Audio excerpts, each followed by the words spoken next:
အားလုံးပဲမင်္ဂလာပါ UK Match Day ရဲ့ Facebook နဲ့ YouTube Channel ကနေကြိုဆိုပါရစေဆိုတော့ဒီကနေ့ရဲ့နောက်ဆုံးရအားကစားသတင်းတွေကိုကြည့်ရမယ်ဆိုရင်တော့ Real Madrid အသင်းရဲ့နီးပြဇီနီဒီဇီဒန်ကတော့ Shakhtar Donetsk ကို2ဂိုးပြတ်နဲ့ရှုံးခဲ့တဲ့ပွဲအပြီးမှာသူ့အနေနဲ့ယာဒူးကနှုတ်ထွက်သွားဖို့အစီအစဉ်မရှိဘူးလို့ဆိုလိုက်ပါတယ်အဲ့ဘွဲမှာ Real Madrid ကစိတ်ပျက်စရာခြေစွမ်းအနေနဲ့ရင်ဆိုင်ခဲ့ရသလို Shakhtar ကိုဒီနေ့ရာသီတွင်းမှာ2ကြော်သလုံးရှုံးခဲ့တာပါဒါအပြင် Real Madrid အနေနဲ့ဒီအုပ်စုမှာလက်ရှိနေထားရနောက်ဆုံးပွဲ Mönchengladbach ကိုနိုင်ခဲ့ရင်တော့သူတို့ကအုပ်စုပထမနဲ့တက်နိုင်ဖို့အခွင့်အရေးရှိနေသေးပေမဲ့အဲ့ဒီပွဲမှာချွတ်ချိုခဲ့ရင်သူတို့အသေးအနေနဲ့လည်းချန်ပီယံလိပြိုင်ပွဲကနေအဆုံးသတ်သွားပြီးတော့အခြေအနေဆိုးသွားနိုင်တဲ့အနေအထားမျိုးရှိတယ်။ဒါကြောင့်ကလပ်တင်းဘက်ကတော့ Real Madrid ရဲ့အခြေအနေကိုစောင့်ကြည့်နေချိန်မှာဇီဒန်ကတော့ယာဒူးကလုံးဝနှုတ်ထွက်သွားမှာမဟုတ်ဘူးလို့ဆိုတာပါ။ဒီလိုမျိုးအခြေအနေမျိုးဖြစ်နေတဲ့အချိန် European 73ချိန်ချန်ပီယံအားထား Real Madrid ရဲ့အခြေအနေကိုစောင့်ကြည့်ပြီးတော့ကလပ်တင်းရဲ့ဘုတ်ဖွဲ့ကလည်းဆုံးဖြတ်ချက်တစ်ခုကိုချမယ်လို့ဆိုတယ်။ဒါပေမဲ့ Real Madrid ရဲ့လက်ရှိအနေထားအရဒီတစ်ပတ်မှာ Sevilla နဲ့ကန်ရမယ်။ပြီးရင် Atletico Madrid နဲ့ Madrid Derby ပြီးရင် Bilbao နဲ့လည်းကန်ရမယ်။ပြီးရင် Champions League ပွဲလည်းရှိတဲ့အခါမှာဒီအခြေအနေတွေကိုစောင့်ကြည့်ပြီးမှသ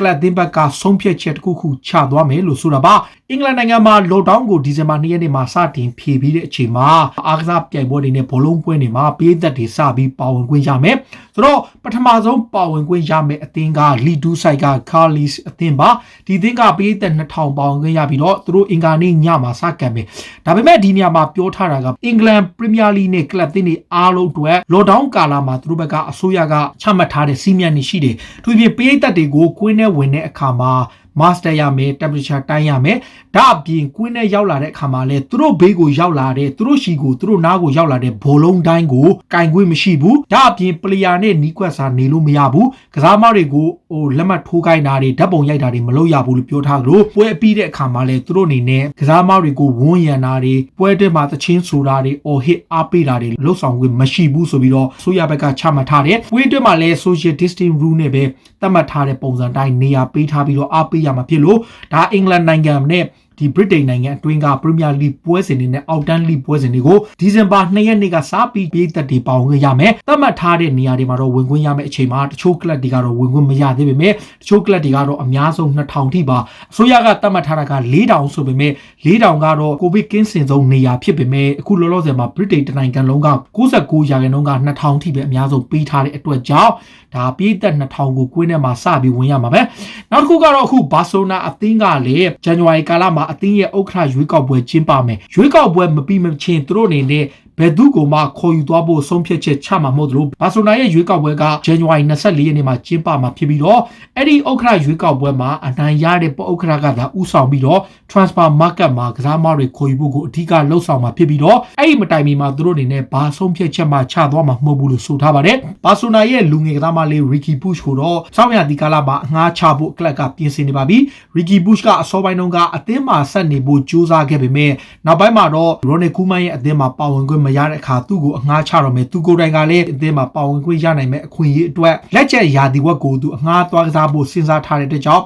Ricky Puig ကဘာစီလိုနာအသင်းကထွက်ပြီးတော့ RB Leipzig တို့ Leeds United တို့ Roma တို့အသင်းနဲ့ကန်လန်ထားရာကိုဒီမိုနာကိုတို့လည်းပါတယ်ဗျဒီအသင်းတွေရဲ့ကန်လန်ထားတဲ့အသင်းတစ်သင်းကိုရွေးချယ်သွားပေါ်ရှိတာပါနမဲကျော် Superstar Cristiano Ronaldo ကအသက်28နှစ်နဲ့အထက်ဘောလုံးသမားတွေကိုကြီးပေးအပ်ချီးမြှင့်တဲ့ Golden Foot လို့ခေါ်တဲ့ရွှေချောက်ဆုဗျဒီဆုကအသက်28နှစ်အရွယ်ရှိတဲ့ကစားသမားတွေကိုကြီးပေးရတာပါအဲ့ဒီအချိန်မှာ Ronaldo အနေနဲ့ Robert Lewandowski တို့တစ်ဖက်က Mohamed Salah တို့တစ်ဖက်က Messi တို့ကိုကြောပေးရခဲ့တာပါဒီဆုကိုတော့2003ခုနှစ်မှာစပြီးချီးမြှင့်ပြီးတော့အမေကျော်ဘောလုံးသမားတွေများစွာချီးမြှင့်ခံရတယ်ဒါပေမဲ့အသက်28နှစ်အထက်ရှိတဲ့ကစားသမားတွေကိုပဲရွေးချယ်တာဖြစ်ပြီးတော့ Ronaldo အတွက်လည်းပထမဆုံးအကြိမ်ရွေးချယ်ခံရတာပါနောက် Manchester United အသင်းကတော့ Brighton အသင်းရဲ့ England နောက်ခံလူ Van White ကိုခေါ်ဖို့လုပ်နေတယ်23နှစ်အရွယ်ရှိတဲ့ Van White ဟာပြီးခဲ့တဲ့ရာသီ Leeds United မှာအရန်ကိုကောင်းခဲ့တယ်ဆိုတော့ Premier League ကိုရောက်လာတဲ့အခါမှာ Leeds United ကသူ့ကိုခေါ်ယူဖို့ခက်ခဲတွေ့သွားတဲ့အချိန် Brighton ကသူ့ကိုပြန်ခေါ်ထားပြီးတဲ့အချိန်မှာစောင့်ရသည့်ဈေးကွက်မှာတော့သူ့ကိုရောင်းထုတ်ပွဲရှိတယ်သူ့ကိုလိုချင်တဲ့ကလပ်တွေအများကြီးတဲ့မှာ United ကအဓိကပါဝင်ပြီးတော့ Manchester United အနေနဲ့သူ့ကိုခက်ခက်ခဲခေါ်ယူရပွဲရှိတာပါ။ဘာကြောင့်လဲဆိုတော့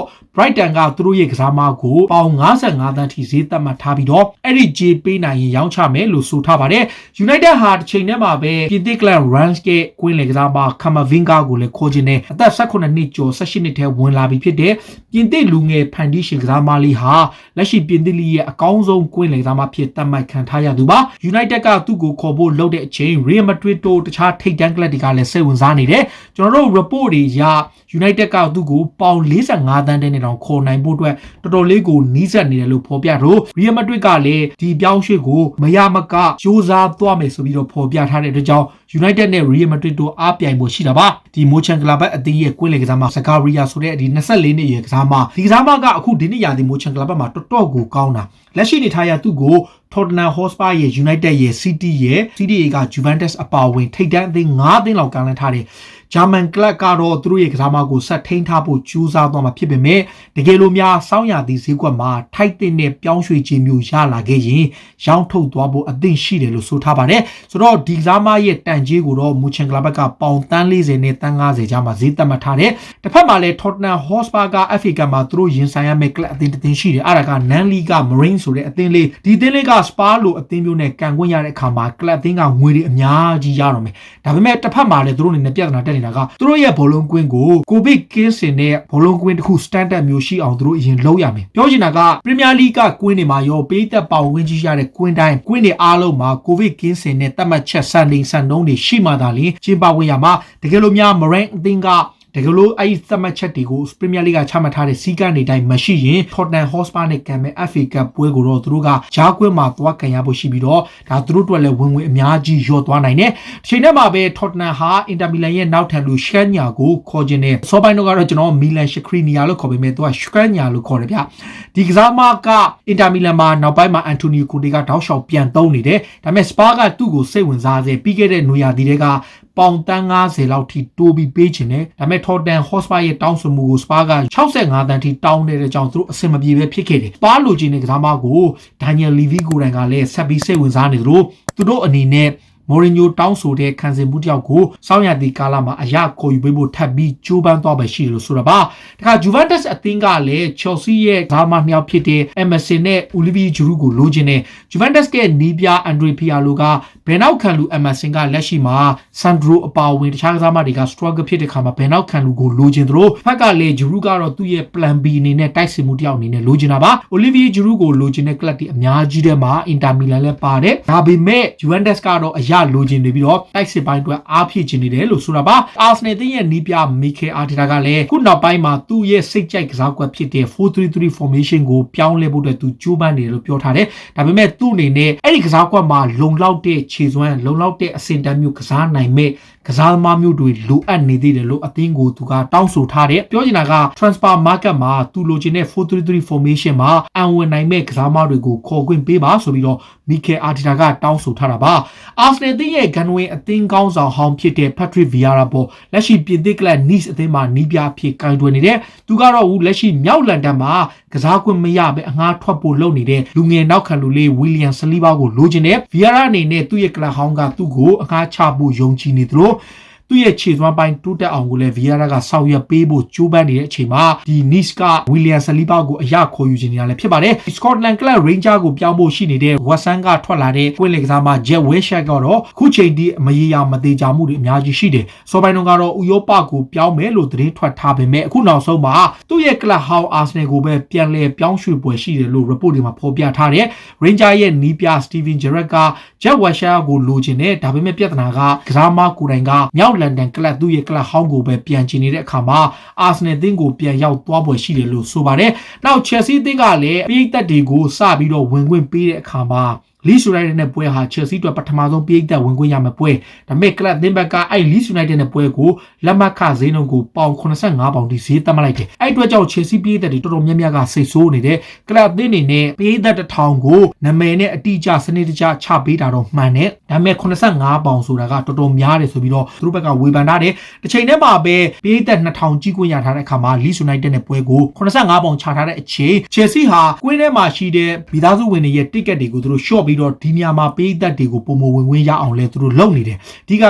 Chelsea မှာမဟုတ်ဘူးကလပ်တွေတော်တော်များများမှာ family member ticket location တွေအများရှိ allocation တွေရှိတယ်အဲ့နေရာတွေအားလုံးကို reduce လုပ်ပြီးတော့ပေးသက်တွေကိုပို့ပြီးဝင်ခွင့်ရအောင် Chelsea ဘက်ကစပြီးတော့လှုပ်ဆောင်နေပါတယ်ဆိုတော့မကြာမီချိန်တွေမှာ Arsenal တို့ Chelsea တို့ Tottenham အပြင် Premier League ကလပ်အသင်းတွေတော်တော်များများမှာပေးသက်တွေပါဝင်ခွင့်ကပို့ပြီးရရှိတော့မှာပါ Chelsea ရဲ့အရင်တုန်းကတောင်ပန်ကစားမဟောင်းဖြစ်တယ်လက်ရှိသူတို့ရဲ့အသင်းဟာဒီနေ့ရာသီ Premier League တာမှာက Champions League မှာပါဘို ပိုဆွဲနိုင်ခြင်းရှိတယ်လို့ဆိုထားပါတယ်ဒီအသင်းကရဲကိုတောင်တင်းတဲ့အသင်းဖြစ်သလိုလမ်းပတ်အနေနဲ့စနစ်ကျတိဆောက်ထားပြီးဖြစ်တဲ့အတွက်ကြောင့်သူတို့အသင်းဟာပရီးမီးယားလိချန်ပီယံဆူဖလားသာမကချန်ပီယံလိပါရနိုင်ပြီးတော့ဆူဖလားနှလုံးထိအောင်မြင်နိုင်ပွဲရှိတယ်ဆိုပြီးတော့သူက BT Sport နဲ့ပြုလုပ်ခဲ့တဲ့အင်တာဗျူးတစ်ခုမှာဖြေကြားခဲ့တာပါနောက်တစ်ခုကတော့လီဗာပူးအသင်းကလည်းအသင်းလက်မှတ်ဖြစ်နေတဲ့ဗလန်စီယာနဲ့အာဂျင်တီးနားနောက်ခံလူဟောင်းဂယ်ရီကိုခေါ်ခြင်းနဲ့ဂယ်ရီက34နှစ်ရှိပြီးဘာဆိုနာအသင်းကလည်းစိတ်ဝင်စားနေတယ်ဒါပေမဲ့ဒဏ်ရာပြဿနာတွေအများကြီးဖြစ်နေတဲ့အချိန်လီဗာပူးအနေနဲ့ခံစစ်ပိုင်းမှာအတွေ့အကြုံရှိတဲ့ခံစစ်မှုတစ်ယောက်လိုချင်တယ်ဒါကြောင့်ဂရီကိုခေါ်ဖို့လုပ်နေသလို